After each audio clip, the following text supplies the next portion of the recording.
There's a region of our planet that no human being has ever visited.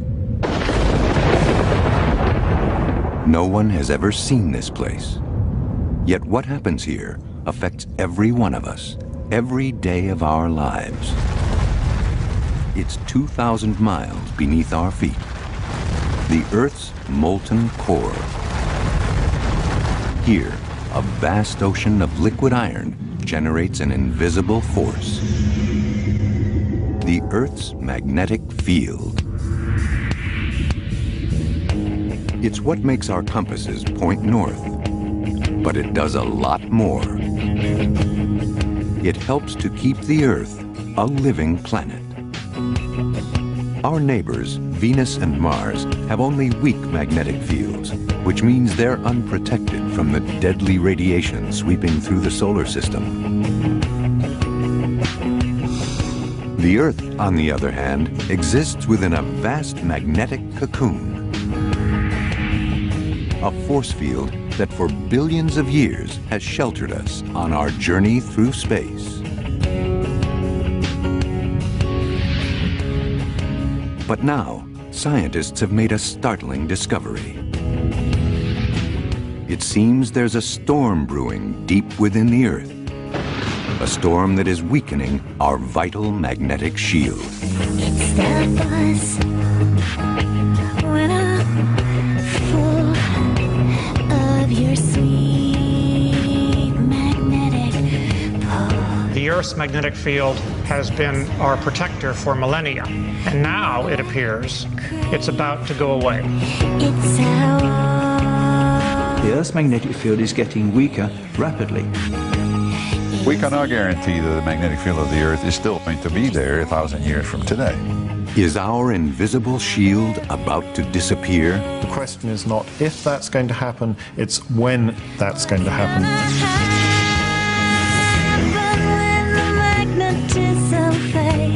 Could the Earth really lose its magnetic field?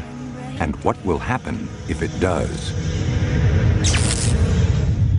Up next on Nova, Magnetic Storm.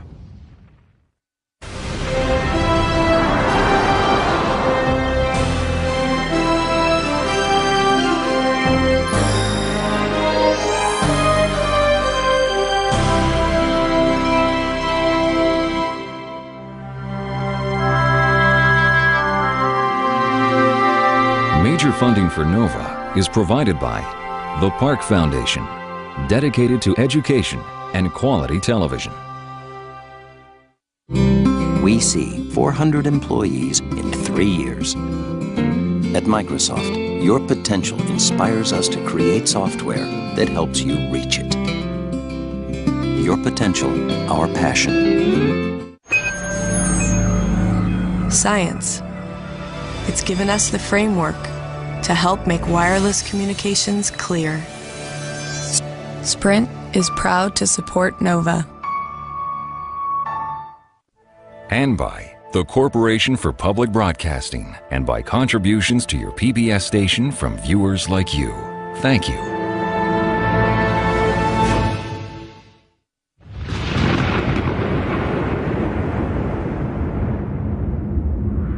Searing heat. Crushing pressure. And a billion trillion tons of molten iron. These are the conditions at the center of the Earth. This is the Sparrows Point blast furnace for Bethlehem Steel Corporation, and this is as close to the environment of the Earth's core as we have here on the surface of the Earth. Buried beneath nearly 2,000 miles of solid rock, the Earth's core is inaccessible to geophysicists like Peter Olson. About halfway to the center of the Earth, we reach the true heart of the Earth's core. An immense, molten sphere of liquid iron. And that's where the Earth's magnetic field is generated. But recently, scientists have detected a dramatic change in the Earth's magnetic field. The core's ability to generate the field seems to be faltering.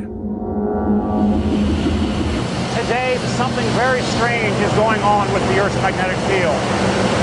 Its strength is rapidly decreasing, so fast that at the current rate, it will last only into the next millennium. It seems the Earth's magnetic field is rapidly fading, a puzzle that is challenging scientists around the globe. It's quite surprising how little is understood about the Earth's magnetic field and how it's generated. It was a very intriguing problem, something that was screaming out for an answer. I often wished I could see the magnetic field. I'm motivated by the mysteries that are there. As scientists grapple with the complexities of the magnetic field, they realize that what is happening at the center of the Earth could change our world for generations to come.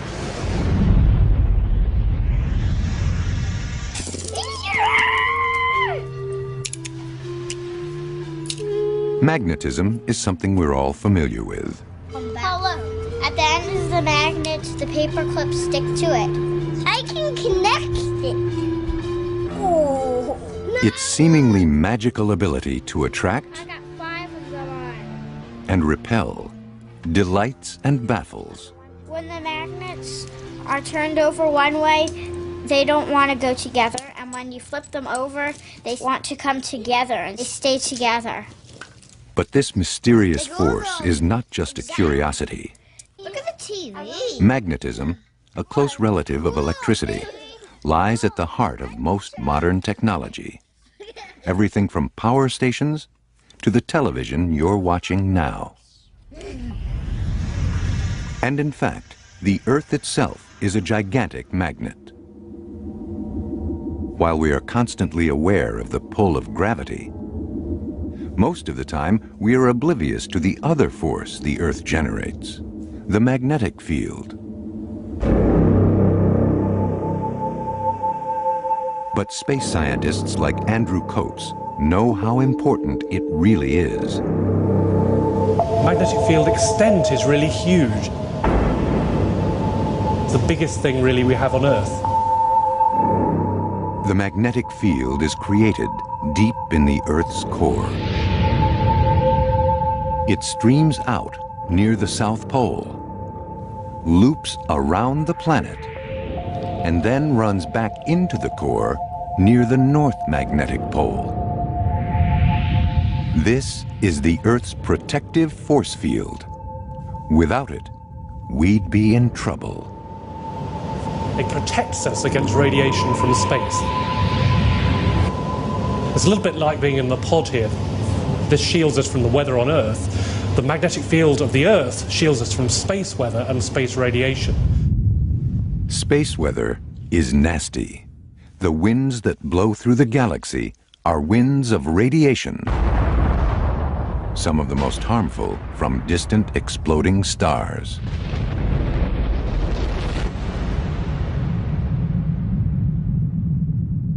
But there is another source which is much nearer, which is our sun. The sun itself is a thermonuclear furnace, and this flings off huge amounts of dangerous material in very large explosions.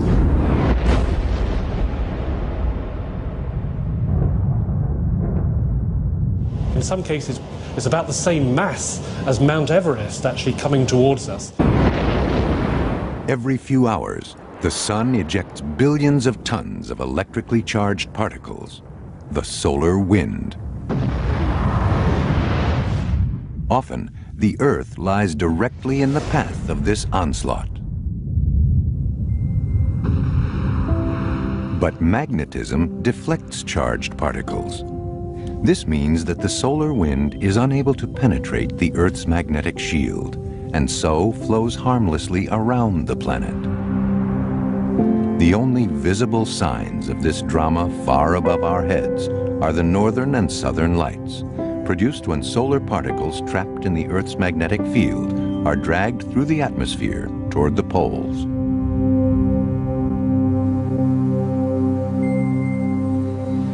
Now, we're lucky on the Earth we have the magnetic field which deflects the particles and protects us. But if we lost the magnetic field, there would be nothing to stop the radiation bathing the whole of the atmosphere, and the effect would be much more dangerous. But just how dangerous? What would be the ultimate consequences for planet Earth if the magnetic field were to disappear altogether? 5, 4, 3, 2, 1. We have ignition. The answer has become clear only recently. And we have liftoff of NASA's Mars Global Surveyor as America begins its journey back to the Red Planet. In 1996, NASA sent a satellite to Mars. Mars has been a difficult planet to get to with spacecraft. Even after 16 missions by US and Russia and so on, we still did not know whether Mars had an intrinsic magnetic field or not. The Martian rocks. It was this long-standing question which Mario Acuna and his team from NASA hoped finally to settle. What they actually uncovered was considerably more significant. Nature had big surprises for us, beyond our wildest expectations. Hidden in the history of Mars lay the connection between magnetism and life. And here is where we develop our expensive toys, our instruments. This is our lab. Mario is one of the world's leading experts on extraterrestrial magnetic fields. He has sent instruments to measure them all over the solar system. This one went to Jupiter, Saturn, and beyond. This is Voyager 1 and 2. This one went to Mercury with Mariner 10. This one went around the orbit in the Sun. This one went to Comet Halley, for example. To measure magnetic fields, Mario uses a technique which was discovered a century and a half ago. The simplest way to measure a magnetic field is with a little magnet like we have here that has been mounted in such a way that it can move freely in 3 dimensions. And this magnet, because magnetic field is a force field, will align itself with the Earth magnetic field, in this case, in this direction that we have here, which is actually going into the core at an angle of 70 degrees here and pointing north. So that gives us an idea of the direction of the field. And you can see that, and if I perturb this magnet just slightly, how fast it recovers the original position gives us indication of the strength of the magnetic field. So it's very weak for the Earth, and if I use a strong permanent magnet, then we see that our test magnet moves much faster. So if I make this magnet work against a spring, I get an idea of not only the direction of the field, but also how strong it is. In the Mars Global Surveyor satellite, the instruments are electronic rather than mechanical, but the principle remains the same. A tiny electromagnet which works against a magnetic spring. So here's my spring, here's my magnet, and if I pass an electrical current through my spring and measure the disturbance of my magnet, which is inside, then I can transmit back to Earth the information about the strength and the direction of the field we are trying to measure. As Mars Global Surveyor started to send back data, it soon became clear to Mario and the team that today Mars has no overall magnetic field. But the satellite also detected signs indicating that that had not always been the case. We found these huge magnetic fields in the crust, and all of a sudden a completely unexpected and unknown planet, in a sense, emerged. Although there was no magnetism coming from the core of Mars, strangely, large areas of the surface were strongly magnetic. The Martian crust is mainly made of frozen lava, a remnant of the time when Mars was covered with volcanoes. And there is a way volcanic rocks can get magnetized when they form. If molten rock cools in a strong magnetic field, iron-based minerals in it can pick up that magnetism, and the resulting solid rock will itself be magnetic. So, the fact that there was magnetism in the Martian crust proved that when the lava first erupted, Mars must have had a global magnetic field. And And not only that, at an intensity which is 20 to 30 times that of the Earth.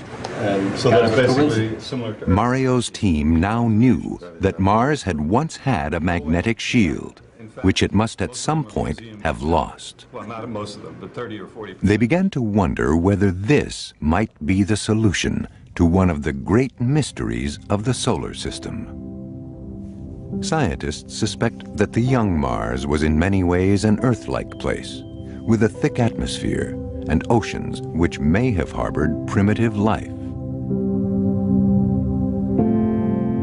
But then, around 4 billion years ago, the planet entered a catastrophic decline. Gradually, the atmosphere and oceans of Mars mysteriously disappeared. The puzzle was, where did the water go? What process could have caused the loss of water? Mario realized that 2 dramatic events in the early history of Mars might lead him to the answer.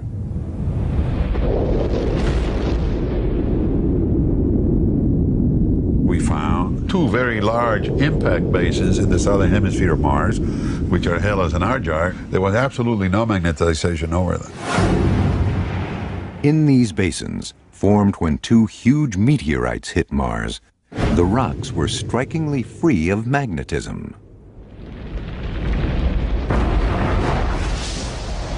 And that was odd, because the huge impacts must have melted the crust. And as it cooled again, the rock should have become magnetized by the strong Martian magnetic field. Yet, there was no trace of magnetism in Hellas and Argyre. Which immediately meant that they were formed after the magnetic field of Mars has ceased to exist. And the estimate is that these impacts took place more than 4 billion years ago. 4 billion years ago is when Mars was beginning to lose its water and atmosphere. Though not all scientists agree with him, Mario is convinced that the timing is not just a coincidence. If we shut down the magnetic field, then the solar wind has direct access to the atmosphere of Mars. Then we have a process which is equivalent to the erosion in a desert. The wind blows and it blows the sand away. In this case, the sand are atmospheric particles. Slowly but surely, the atmospheric gases, which includes water, are carried away and are lost to Mars. The loss of its magnetic shield could well have meant death for the red planet. Exposed to the wind of radiation from the sun, over millions of years, its atmosphere was gradually blown away, leaving the sterile world we see today.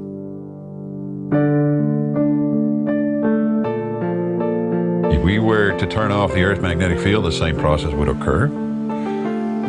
The atmosphere of Earth would be exposed to the erosional effects of the solar wind, and it would be slowly carried away. The fate of Mars suggests that without the protection of its magnetic shield, the Earth could also become a dead planet. Which makes it all the more disturbing to learn that our own magnetic field is fading so rapidly.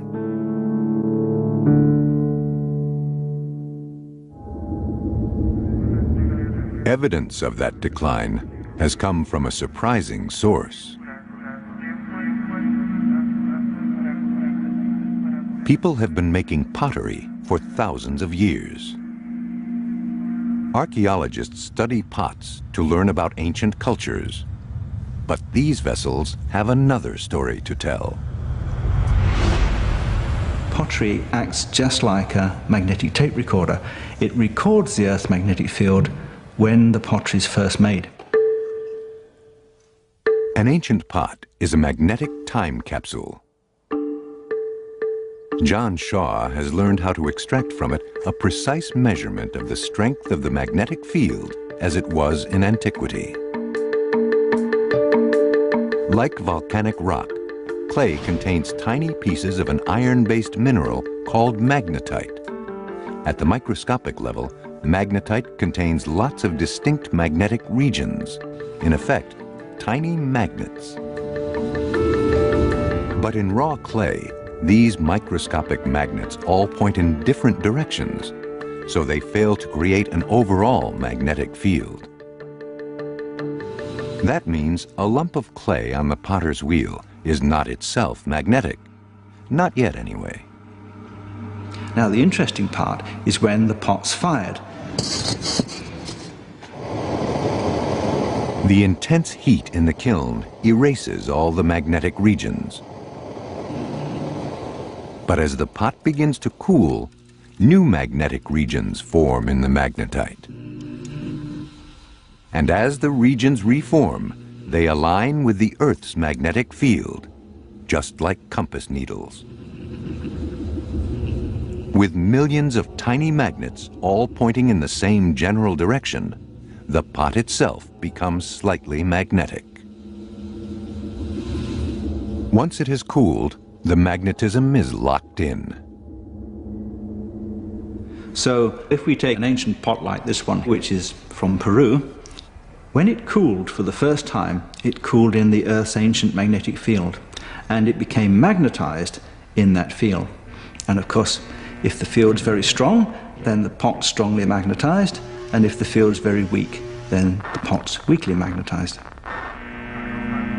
By examining pottery from prehistory to modern times, John has discovered just how dramatically the field has changed in the last few centuries. When we plot the results from the ceramics, this is what we see. Gentle changes as we come forward in time over 12,000 years, a gentle rise, and then a rapid fall as we come towards the present day. The rate of change is higher over the last 300 years than it has been for any time in the past 5,000. It's going from a strong field down to a weak field, and it's doing it very quickly. In 300 years, the field has fallen 10%, and the rate of decline is increasing. In just a few centuries, it could be gone altogether. So, is the Earth going the way of Mars? There's only one place to look for an answer: the inaccessible region where the field is generated, the Earth's core. There's a deep, molten heart where these strange attractions start. But with no way to get to the core, Professor Dan Lathrop is playing with fire as he and his students try to build it in their lab. Yes, that heater wiring looks pretty good. They want to find out just what keeps the magnetic field going and what might cause it to disappear. Trying to test out the new IO Semitronics probe. They model the liquid metal core with sodium because it's highly conductive and much easier to melt than iron. Sodium actually at room temperature is really a very soft metal. It's sort of cheesy. Of course, when we heat it up to around the boiling point of water, then it becomes liquid, and that's where we actually run the experiments. But it certainly is a hazard in the lab. If we put sodium down into some water, you get little explosions and burning coming off of it. What you're looking at here is a sphere which contains about 110 kilograms of sodium. When we run an experiment, we'll start spinning this ball like the Earth is spinning and make measurements of magnetic field that it generates on its own. What they're trying to create is a self-sustaining electromagnetic dynamo, because that's what they think the Earth is. Scientists have a theory about how the core generates the magnetic field.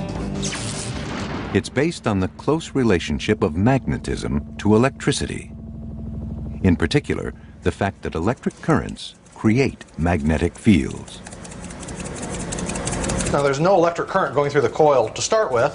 The iron filings just go down like pepper in a pan, but if I turn on the electric current, then you can see the iron filings line up with the magnetic field that's produced by the current in this electric coil. So it's really currents inside the Earth's liquid metal core that we think gives rise to the magnetic field. But what gives rise to the electric currents? The answer to that is where things get complicated. Scientists believe that just as the electric currents produce the magnetic field, so the magnetic field produces the electric currents. The key is that the liquid metal in the core is in constant motion. If you take a moving conductor, in the presence of a magnetic field, currents get set up inside the conductor. In the Earth, the moving conductor is 1 billion trillion tons of molten iron, but the effect can be seen in a simple loop of wire connected only to a meter which measures electric currents. If I move this conductor in the presence of the Earth's magnetic field, then that gives rise to currents. Once you have currents, those give rise to magnetic fields. So it's kind of a curious loop that gets set up in the Earth's core. A little bit of magnetic field couples into the motion of the liquid, gives rise to currents flowing in the core. Those currents cause more magnetic field, which cause more currents, more magnetic field. So it's kind of a feedback loop that can cause the magnetic field to just rise. If it works in the Earth's core, it should work in the lab. Scientists are not quite sure what got the Earth's dynamo started. It may have been stray magnetic fields from the sun. But to get a small-scale version going, Dan uses a powerful magnet. We apply a large magnetic field onto the sodium flow inside the sphere, and you can get a feel for how strong the magnetic field is. If we, Dan, turn on the magnets, we can actually see how they attract this chain quite strongly. Wipe out any bad credit cards you might have in a hurry. If the electromagnetic dynamo theory is right, then the field generated by their miniature core will be stronger than the field they started with, the magnetism rapidly growing by drawing energy from the motion of the liquid sodium conductor. It's something they haven't yet achieved, but already they have revealed a crucial clue to what might cause a planet's magnetic field to fail. Well, the different experiments that have been run have shown that a moving liquid metal is critical to getting the magnetic field to arise. So, if the core were ever to cool to the point where the liquid iron solidified and stopped moving, the dynamo would shut down. This may be why Mars lost its magnetic field so early in its history. Because Mars is a smaller planet, it will have cooled more quickly than the Earth. So there's a very good chance that Mars has simply become too cold to sustain an active dynamo. It could be that the liquid metal core just froze out at some point. But will what happened to Mars eventually happen to the Earth? The Earth's core is very slowly cooling at the rate of perhaps 100 degrees per billion years. So eventually, the whole of the core will freeze. At that point, the dynamo will die. But scientists calculate that the cooling of the Earth's core is so slow that that point lies billions of years in the future. The Earth's magnetic field has been around for a long time, at least 2 billion years. It has lasted so long because it has a very large energy source in the original heat that the Earth's core inherited when it was formed. And so the Earth can sustain the magnetic field for billions and billions of years of time. What's more, the history of the field's decline revealed by the pottery record just doesn't fit the idea that the Earth's internal dynamo is shutting down. Surprisingly, the Earth's field is fading too quickly. If we were to shut down the heat flux in the core, it would take hundreds of thousands of years, perhaps millions of years, for the field to decrease. And that's not what we see. We see a field decrease which is much faster than that, so there is something else going on in the case of the Earth. But what? Searching for clues to what's happening deep inside our planet, scientists have turned their attention to a chain of volcanic islands in the middle of the Pacific. Here, there's a record of the Earth's magnetic field that stretches back millions of years. A record not of gradual decline, but of a series of spectacular magnetic upheavals.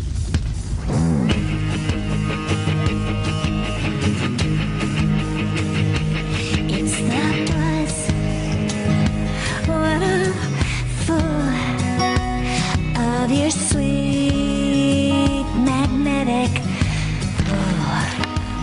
It's the tug that I crave. It's how opposites behave. On the big island of Hawaii, some of the heat that drives the Earth's dynamo finds its way to the surface. All right, now I'm in. For several years now, Mount Kilauea has been continuously erupting. Well done. Scientists from the U.S. Geological Survey need to sample the lava to keep an eye on the volcano. It solidifies pretty fast, as you can see. But geophysicist Mike Fuller is interested in the lava for another reason: what it tells him about the Earth's magnetic field. It all begins when the lava hits the sea. You can see the lavas having moved down from the volcano up here, sometimes in tubes, mostly in tubes. Now we're beginning to see it come out and go into the water and form the very newest bit of the island chain of Hawaii.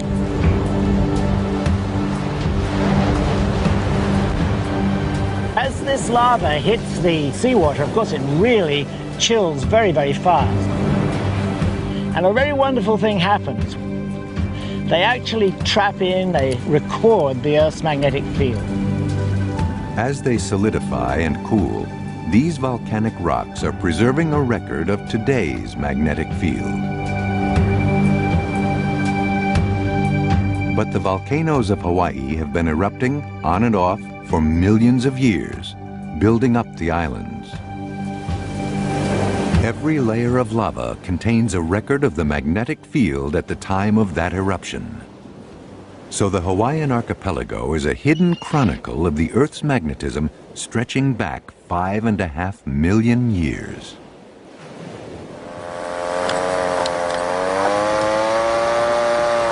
That record shows there have been many fluctuations in the field's strength, but it contains something else of great significance. When lava cools, as with pottery, magnetic regions form within it. Acting like microscopic compass needles, they record not only how strong the field is, but also in what direction it is pointing. Today, the Earth's magnetic field runs from south to north, which is why compass needles point toward the North Pole, and recent lava flows record a field pointing north. But 50 years ago, when scientists measured the magnetism trapped in older lava samples, they made a startling discovery.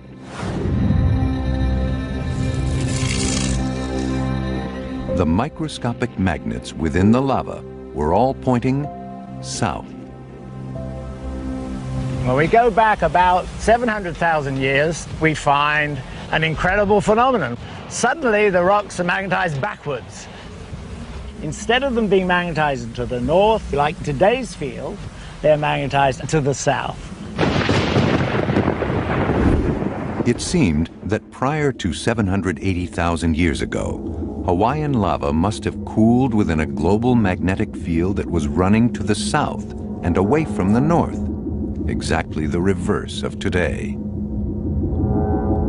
The bizarre implication was that at some point, the entire global magnetic field had done a sudden 180-degree flip,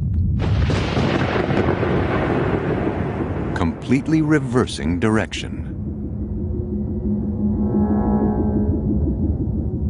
It was hard for people to accept. They did not like the idea that the field reversed. It took about 50 years to convince people of this. But eventually, that was established, and really by work on this island, because if you keep on going down, you would find that after about another couple of 100,000 years, then it changes again, and you see this sequence going on. And as they examined samples from older and older lava, scientists found more and more reversals. On average, one every 200,000 years. And so by the time people had done that, it was pretty obvious that the field did indeed reverse. But if the field has reversed so often in the past, it must surely do so again in the future. That the Earth's magnetic field reverses is an extraordinary phenomenon. But this reversal process is quite common.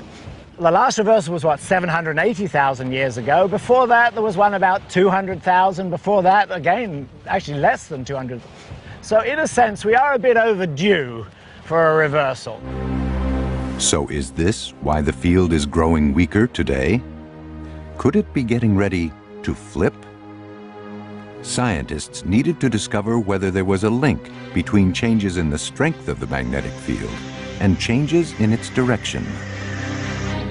It was a very intriguing problem, something that was screaming out for an answer, and computers were becoming powerful enough to actually solve a full set of equations that describe convection in the core of the Earth and how that motion generates a magnetic field.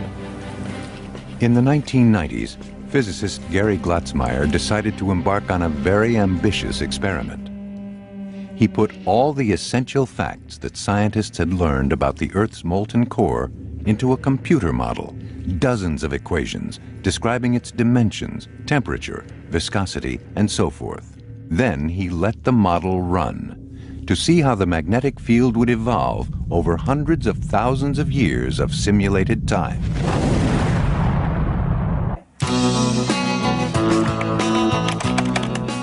It's important to understand just how long these simulations take. Each time the computer solves the equations, it advances the whole solution one time step. And the time step is typically 10 days. And within 10 days, things don't change much, which means you have to do many, many solutions. You have to solve it millions of times, tens of millions of times, in order to be able to simulate hundreds of thousands of years, which is what we needed. One case may take 6 months of running on the fastest computers in the world. I was using supercomputers from the Department of Energy, from NASA, and the National Science Foundation, and no matter where I was, the first thing I do is make sure the computers didn't crash. So it was something I did every day, 7 days a week, for over 4 years. And I remember there was a period of time, I believe it was in the fall, and I was traveling to other universities and giving talks, and after a number of weeks I came back and decided, well, now I need to look at the details of the magnetic field, and realized that it was in the reverse polarity. It already had reverse. This is something I didn't expect. So then I looked at many snapshots during the time I was gone and realized that the field did indeed reverse spontaneously. This is the first time it happened. We were very anxious to write about it. It was really exciting. And as the experiment continued, so did the reversals, every 100,000 years or so of simulated time. And crucially, each time the field reversed, the process began the same way. What's interesting is whenever it has reversed its polarity, its direction, that happened when the magnetic intensity was very weak. So it was decreasing, decreasing. Finally, when it was the dipole part of the field was very weak, then the field reversed. Here was the evidence that what we are seeing today, a loss of field strength, is indeed linked to the onset of reversals. What's more, Gary could see why reversals are heralded by a weakening field. Now this movie will show part of a simulation that spans magnetic field reversal. What you see here, blue represents inward directed magnetic field, the gold represents outward directed magnetic field. In Gary's model, reversals seem to start with the appearance of islands of blue in the gold, and vice versa. These are magnetic anomalies, regions of the core where the field is already flowing the wrong way. As they grow, these patches where the field is reversed start to cancel out the main field, making it weaker and more liable to flip. You see, as the time goes on, the field becomes more and more complicated, and then you get an anomaly growing in the northern hemisphere where magnetic field now is going out. There's a reversal. Now the magnetic field is outward in the northern hemisphere and inward in the southern hemisphere. So now the burning question is what's happening in Gary's model reflected in the real Earth? Is the 300-year decline in our field, which the pottery reveals, the work of magnetic anomalies brewing deep in the core beneath our feet? If so, then a reversal really could be in the cards.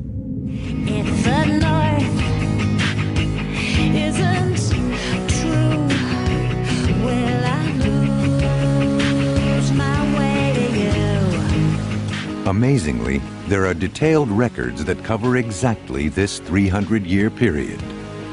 The logbooks of Her Majesty's Navy. For as geophysicist Jeremy Bloxham has discovered, 18th and 19th century sailors were obsessed with the magnetic field.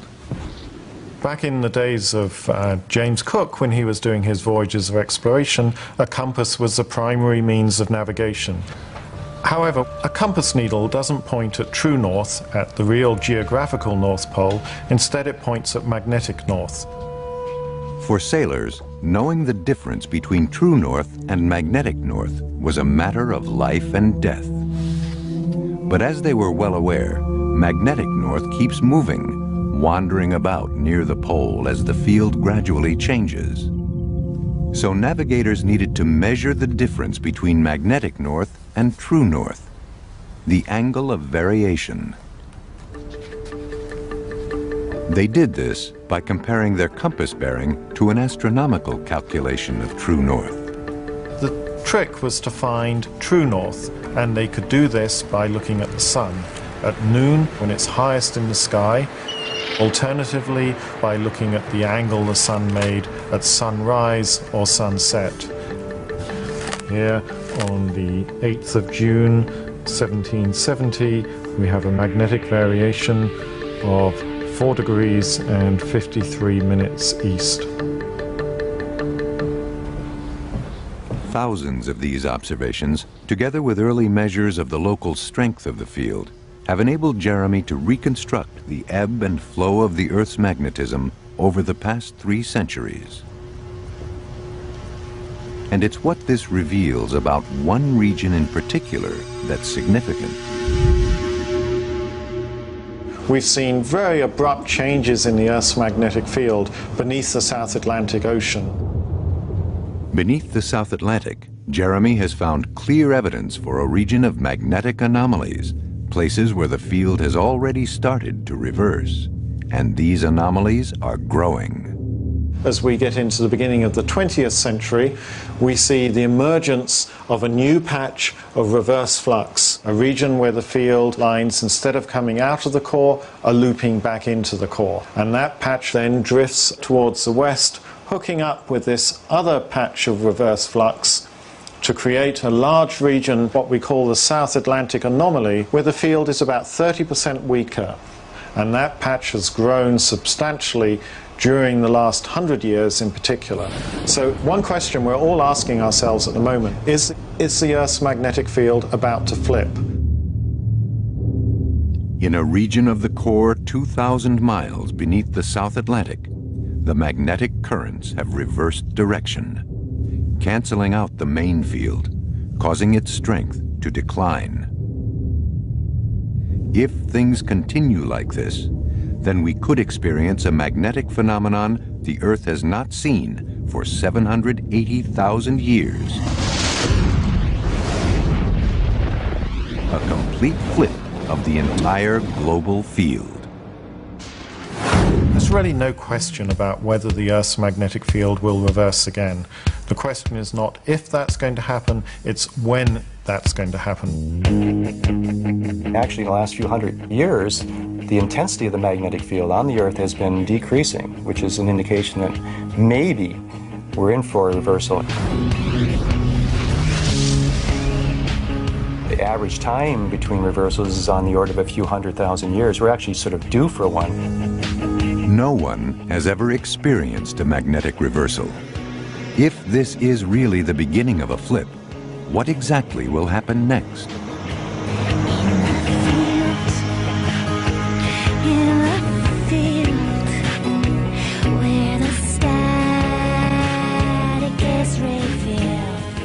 One man who may know is geologist Rob Coe.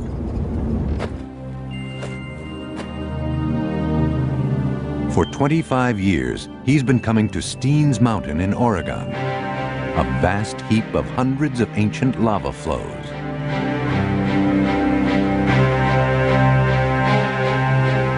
"16 million years ago, there was a huge series of eruptions here.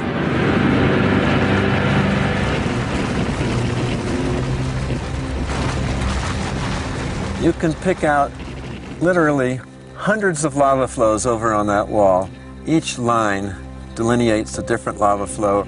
It's over 3,000 feet of overlying flows. What makes Steens special is that 16 million years ago, when this lava was erupted, the magnetic field was in the middle of a flip. Taking samples from dozens of flows all the way up the mountain, Rob and his colleagues have pieced together a detailed record of this magnetic reversal, although it's so surprising that not everyone accepts it.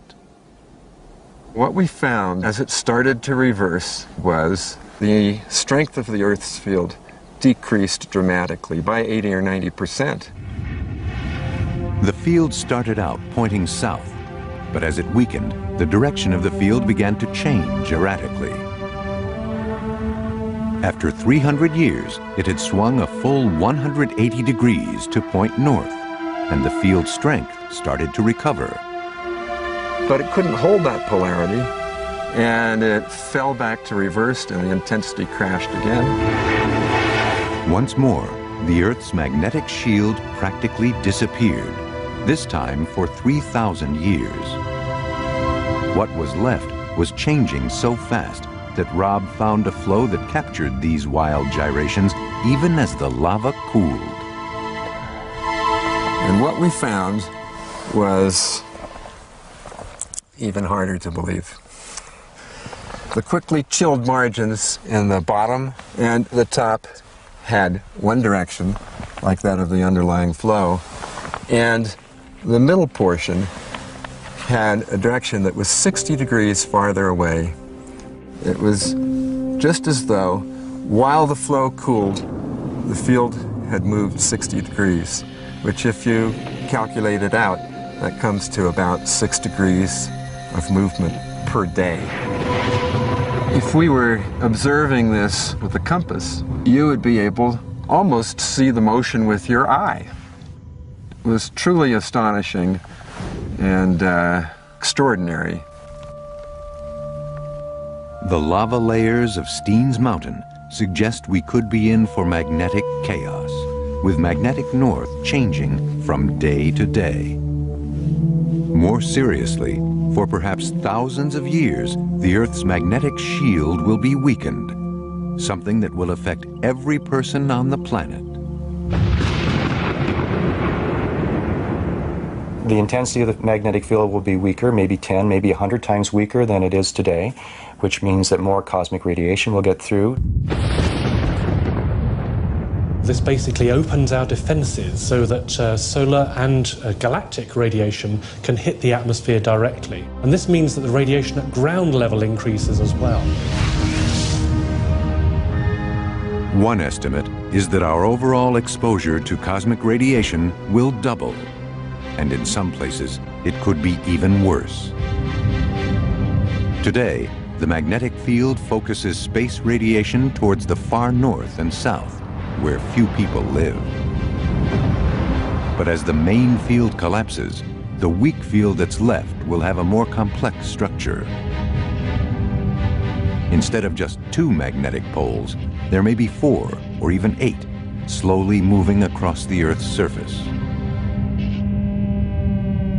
The structure of the magnetic field won't be the nice, smooth, simple dipole structure that we have today, which tends to deflect charged particles, cosmic radiation, to the poles of the Earth.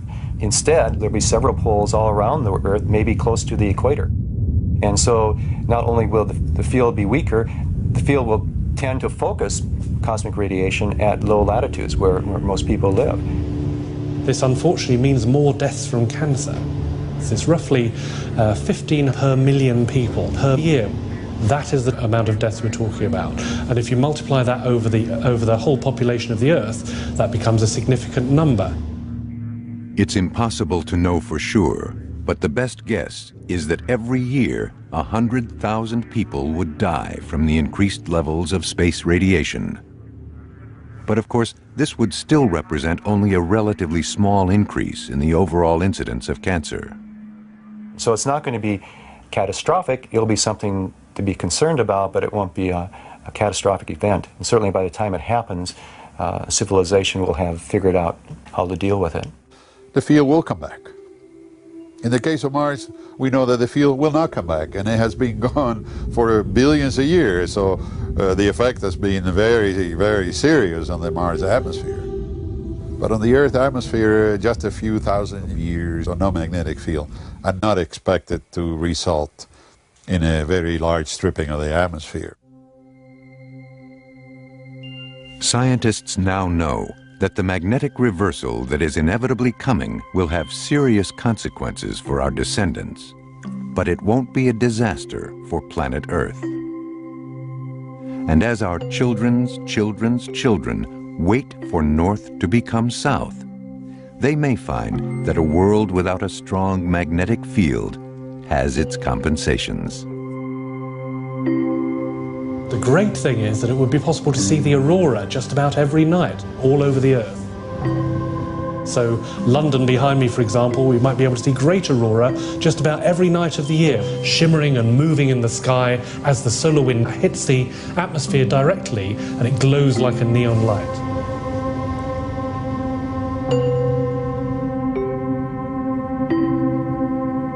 Aurora will be very exciting. I can imagine a very interesting dynamic magnetic field outside of the Earth during the next reversal. I would love to see a reversal happen, but it would involve me living rather longer than I planned to, but that would be very nice. In fact, it's one of the great tragedies of life. We never see how these things work out. I'd really like to know how it does it and why it does it, and when will it do it again?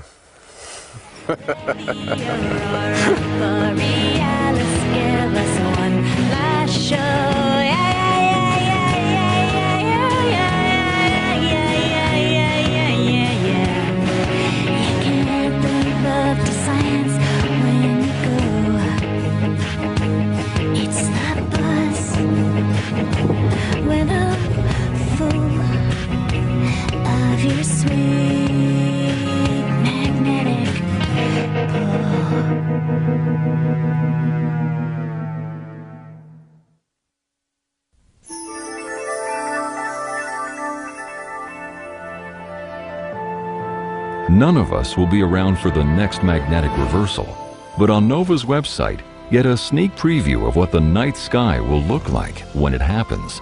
Find it on pbs.org.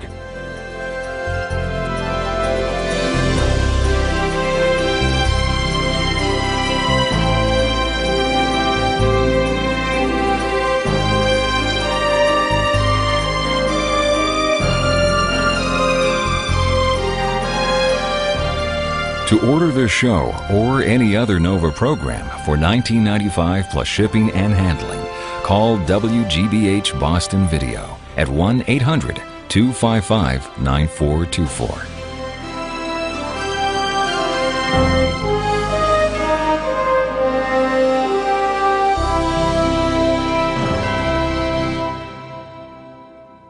NOVA is a production of WGBH Boston.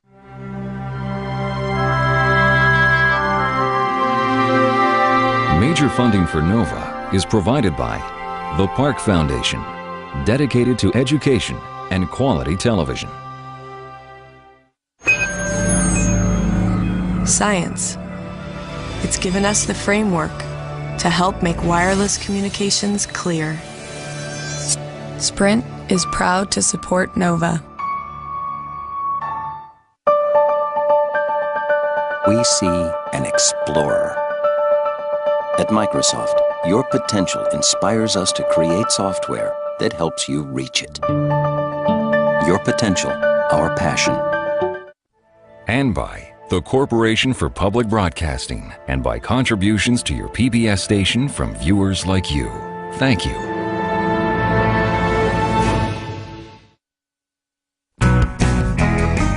I am PBS.